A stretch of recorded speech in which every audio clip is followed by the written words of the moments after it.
नमस्कार। आज आप सुनेंगे मनु भंडारी की लिखी कहानी अकेली।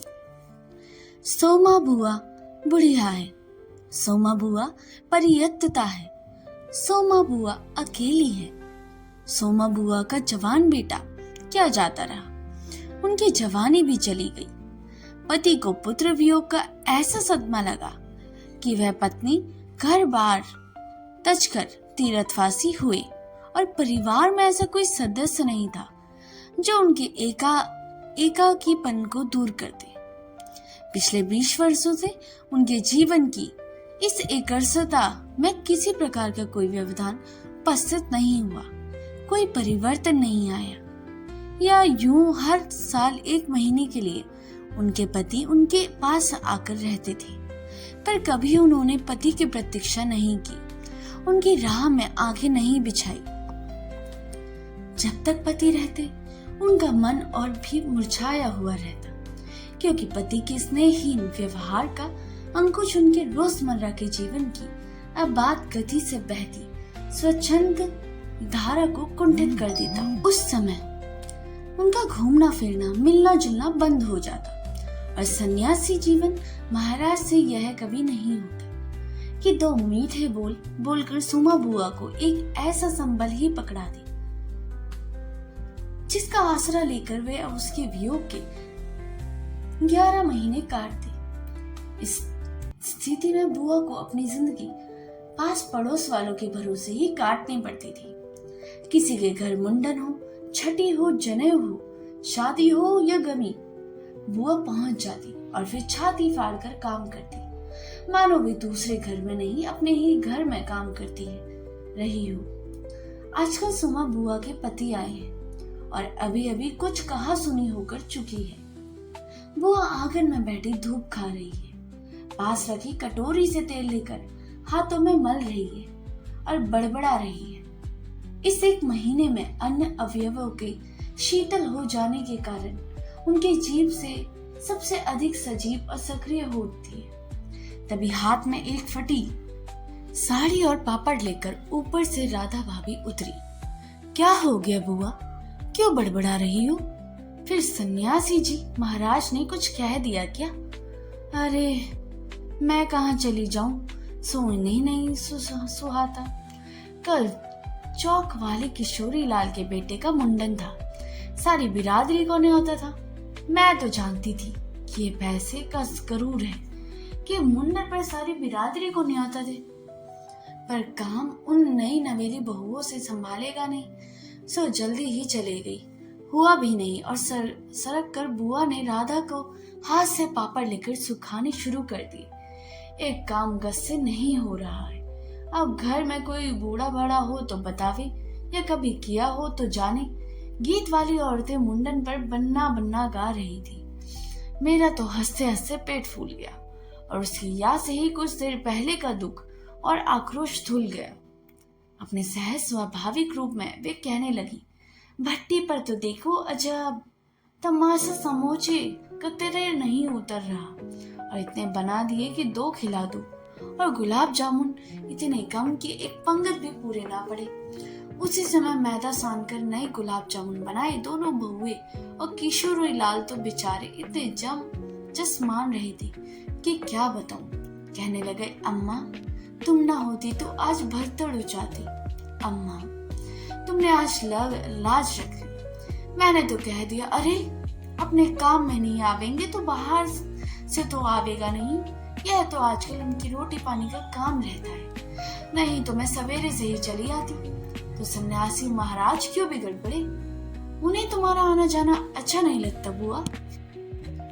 यूं तो मैं कहीं जाऊं आऊं सो नहीं सुहाता, और फिर कल किशोरी के यहाँ से बुलावा नहीं आया। अरे मैं तो कहूँ कि घर वालों को कैसा बुलावा, वे लोग तो मुझे अपनी माँ से कम नहीं समझते, नहीं तो कौन भला यूं भट्टी और भंडार घर सौंप दे। पर अब कौन समझावे। कहने लगे तो जबरदस्ती दूसरों के घर में टांग अड़ाती फिरती है, और एकाएक उन्हें उस क्रोध भरी वाणी और कटु वचनों का स्मरण हो आया जिनकी बौछार कुछ देर पहले ही उन पर हो चुकी थी। याद आते ही फिर उनके आंसू बहते चले। अरे रोती क्यों हो बुआ, कहना सुनना तो चला ही रहता है। सन्यासी जी महाराज 1 महीने तो आकर रहते हैं, सुन लिया करो और क्या। सुनने को तो कुछ सुनाती ही हूँ, पर मन तो दुखता ही है। 1 महीने को आते हैं तो कभी मीठे बोल नहीं बोलते, मेरा आना जाना इन्हें सुहाता नहीं। सो तू ही बता रहा था, ये साल तो मैं 11 महीने हरिद्वार रहते हैं, इन्हें तो नाते रिश्ते वाले से कुछ लेना देना ही नहीं है, पर मुझे तो सब निभाना पड़ता है। मैं भी सबसे तोड़ ताड़ कर बैठ जाऊं और तो कैसे चलेगा। मैं तो इनसे कहती हूँ कि जब पल्ला पकड़ा है तो अंत समय में साथ रखो। सो तो इनसे होता नहीं, सारा धर्म क्रम यूं ही लूटेंगे, सारा जस यूं ही बटोरेंगे, और मैं अकेली पड़ी पड़ी यहाँ इनके नाम से रोया करूं। उस पर से कहीं आऊं जाऊं तो भी इनसे बर्दाश्त नहीं होता। और बुआ फूट फूट कर रोड पड़ी। राधा ने आश्वासन देते हुए कहा, रो नहीं बुआ, रो नहीं। अरे वे तो इसलिए नाराज हुए हैं कि बिना बुलाए चली गई हो। बेचारे इतने हंगामे में बुलाना भूल गए होंगे। मैं तो मान करके बैठ जाती, फिर घर वालों का कैसा बुलाना। मैं तो अपनेपन की बात जानती हूँ, कोई प्रेम नहीं रखे तो 10 बुलावे का नहीं आ जाऊं, और प्रेम रखो तो बिना बुलाए भी सिर के बल जाऊं। मेरा अपना हरकू होता तो उसके घर काम होता, तो क्या मैं बुलावे के भरोसे बैठी रहती। मेरे लिए जैसा हरकू वैसा किशोरी ला। आज हरकू नहीं है, इसे से दूसरों का देखभाल मन भर माती रहती हूँ, और वे हिचकिचाने लेने लगी। सूखे पापड़ों को बटोरते बटोरते स्वर में भरसक कोमल बनाकर राधा ने कहा, तुम भी बुआ बात को कहां से कहां ले गई। लो अब चुप हो जाओ, पापड़ भुनकर लाती हूँ, खाकर बताना कैसा है। और वह साड़ी समेटकर ऊपर चढ़ गई। कोई सप्ताह भर बाद बुआ अब बड़ी प्रसन्न मन से आई और सन्यासी जी से बोली, सुनते हो देवर जी कि ससुराल वालों की लड़की का संबंध भागीरथी जी कि यहाँ हुआ है। वे सब लोग यहीं आकर ब्याह कर रहे हैं।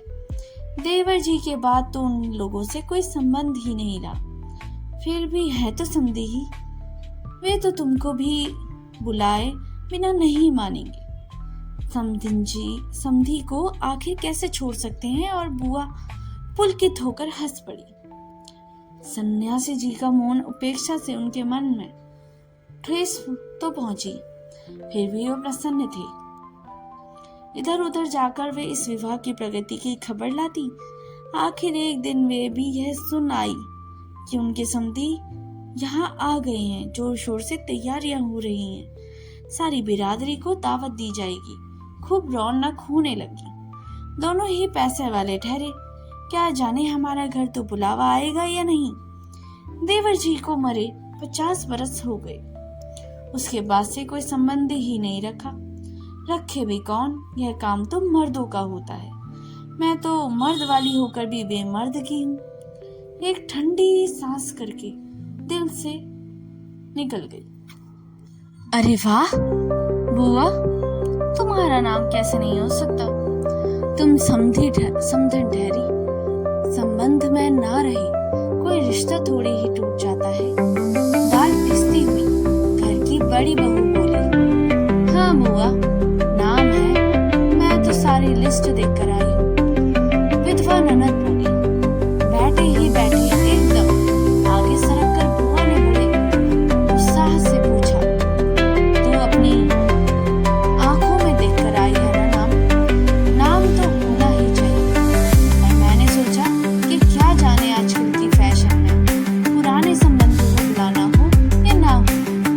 बुआ बिना 2 पल भी रुके वहां से चल पड़ी। अपने घर जाकर सीधे राधा भाभी के कमरे में चढ़ी। क्यों री राधा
आर्थिक संकटों के समय भी वे अंगूठी कम नहीं छोड़ सकी थी। आज भी एक बार उसे उठाते समय उनका दिल धड़क गया। फिर भी उन्होंने 5 रुपए और वह अंगूठी आंचल में बांध दी, बक्स को बंद किया और फिर ऊपर को चली। बस इस बार उसके मन को उससे कुछ ठंडा सा पड़ा और पैरों की गति शीतल। राधा के पास जाकर बोली, रुपए तो नहीं निकाले बहू, अभी कहाँ से? मेरे कौन कमाने वाला बैठा है? उस कोठरी का किराया आता है, उसमें से तो समय की रोटी निकल जाती जैसे तैसे। और वे रो पड़ी। राधा ने कहा, क्या करूं बुआ, आजकल मेरा भी हाथ तंग है, नहीं तो मैं ही दे देती। अरे पर तुम देने के चक्कर में पड़ती ही क्यों? आजकल तो लेने देने का रिवाज ही उठ गया। नहीं रे राधा, समझियो का मामला ठहरा। 25 बरस हो गए हैं तो वे भी नहीं भूले, और मैं खाली हाथ जाऊं? नहीं नहीं, इससे तो ना ही जाऊं, सो ही अच्छा। तो जाओ ही मत, चलो छुट्टी हुई, इतने लोगों ने किसे पता लगेगा कि आई या नहीं। राधा ने सारी समस्या का सीधा सा हल बताते हुए कहा, बड़ा बुरा मानेंगे, सारे शहर के लोग जावेंगे और मैं समधिन होकर नहीं जाऊंगी तो यही समझेंगे ना कि देवर जी मरे तो संबंध भी तोड़ लिया। नहीं नहीं, तो ये अंगूठी बेच ही दे। और उन्होंने आंचल की गांठ खोलकर एक पुराने जमाने की अंगूठी राधा के हाथ पर रख दी। फिर बड़ी प्रसन्नता से स्वर में बोली, तू तो बाजार जाती है राधा, इसे बेच देना और कुछ ठीक समझे खरीद लेना, बस शोभा रह जावे, इतना ख्याल रखना। गली में बुआ ने चूड़ी वाले की आवाज सुनी तो एकाएक उसकी नजर उसके हाथ की भद्दी मोटल्ली चूड़ियों पर जाकर टिक गई। कल समधियों के यहाँ जाना है, जेवर नहीं तो कम से कम कांच की चूड़ी तो पहन लो। एक अत्यंत लाज से उनके कदमों को रोक दिया, कोई देख लेगा तो। लेकिन दूसरे ही क्षण अपनी इस कमजोरी पर विजय पाती सी वे पीछे दरवाजे पर पहुंच गई। 1 रुपया कलदार खर्च करके लाल हरी चूड़ियों के बंद पहन लिए, पर सारे हाथों को साड़ी के आंचल से ढकते ढके फिरी। शाम को राधा भाभी ने बुआ की चांदी की एक सिंदूरदानी, एक साड़ी और एक ब्लाउज का कपड़ा लाकर दे दिया। सब कुछ देख पाकर बुआ बड़ी प्रसन्न हो गई और यह सोच कर कि जब वे ये सब दे देगी तो उसकी समधिन पुरानी बातों की दुहाई देकर उनकी मिशनसारिता की बहुत प्रशंसा करेगी और उनका मन पुलकित होने लगेगा। अंगूठी बेचने का गम भी रह जाता। पास वाले बनिए के यहाँ से आने का पीला रंग लगाकर रात में उन्होंने साड़ी रंगी। शादी में सफेद साड़ी पहन कर जाना क्या अच्छा लगेगा? रात में सोई तो मन कल की ओर दौड़ रहा था। दूसरे दिन 9 बजते बजते खाने का काम समाप्त कर डाला। अपनी रंगी हुई साड़ी देखी तो कुछ जची नहीं। फिर ऊपर राधा के पास पहुंची। क्यों राधा, तू तो बड़ी रंगी साड़ी पहनती है, तो बड़ी आब रहती है, चमक रहती है, इसमें तो चमक आई ही नहीं। तुमने कलफ जो नहीं लगाया अम्मा, थोड़ा सा मान दे देती तो अच्छा रहता। अभी ले लो, ठीक हो जाएगा। बुलावा कब का है?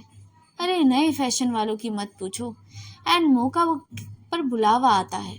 5 बजे का मुहूर्त है, दिन में कभी भी आ जाएगा। राधा भाभी मन ही मन मुस्कुरा रही थी।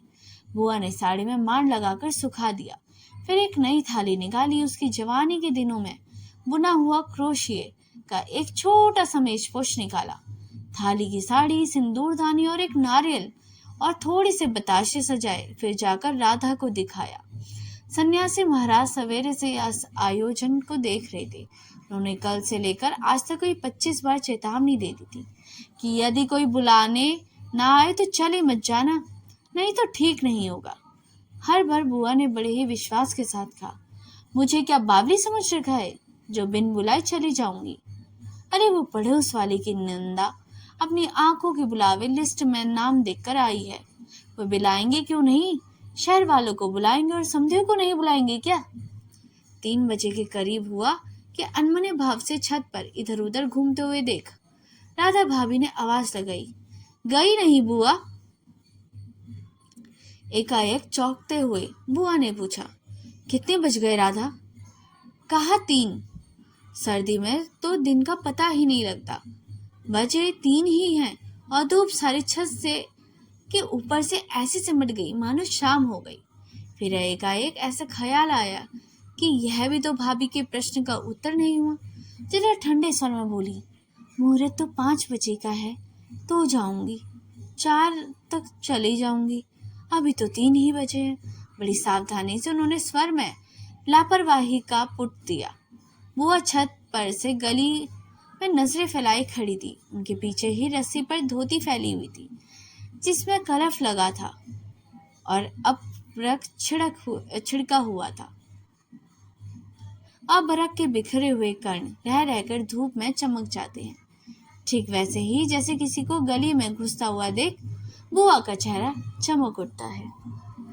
7 बजे के धुंधलके में राधा ने ऊपर से देखा तो छत की दीवार से सटी गली की ओर मुंह किए एक छाया मूर्ति दिखाई दी। उसका मन भर आया। बिना कुछ पूछे इतना ही कहा, बुआ, सर्दी में खड़ी खड़ी क्या कर रही हो? आज खाना नहीं बनेगा क्या? 7 तो बज गए हैं। जैसे एकाएक नींद में से जागते हुए बुआ ने पूछा, क्या? कहा 7 बज गए? फिर जैसे अपने ही बोलते हुए पूछा, पर 7 कैसे बज सकते हैं? मुहूर्त तो 5 बजे का था। और फिर एकाएक ही सारी स्थिति को समझते हुए स्वर को परस कर संयंत्र बनाकर बोली, अरे खाने का क्या है, अभी बना लूंगी, 2 जनों का ही तो खाना है, क्या खाना और क्या पकाना। फिर उन्होंने सूखी साड़ी उतारा, नीचे जाकर अच्छी तरह उसकी तह की, धीरे धीरे हाथों की चूड़ियां खोली और थाली में सजा हुआ सारा सामान उठाया और सारी चीजें बड़े जतन से अपने एकमात्र संदूक में रख दी और फिर बड़े ही बुझे हुए दिल से अंगीठी जलाने लगी। तो दोस्तों, यह स्टोरी यहीं पर समाप्त होती है। मनु भंडारी ने इस कहानी में ग्रामीण तथा अर्ध शहरी परिवेश में एक अकेली महिला के जीवन की जटिलताओं और कठिनाइयों और उसके अकेलेपन को उजागर किया है। कहानी में सोमा बुआ एक ऐसी महिला है जिसका कोई बेटा ही नहीं है और उसके पति ने भी उसे छोड़ दिया। फिर वह दुनिया में एक इंसान बनना चाहती है। सोमा बुआ नामक एक वृद्ध महिला के अकेलेपन और सामाजिक उपेक्षाओं को दर्शाया है। उसके पति और बेटे की मृत्यु हो चुकी है और वह अपने पड़ोसियों पर निर्भर है जो अक्सर उसका फायदा उठाते हैं। अगर आपको ये स्टोरी अच्छी लगी हो तो इसे लाइक, सब्सक्राइब और शेयर करना ना भूलिएगा। मिलते हैं अगली कहानी में, तब तक के लिए धन्यवाद।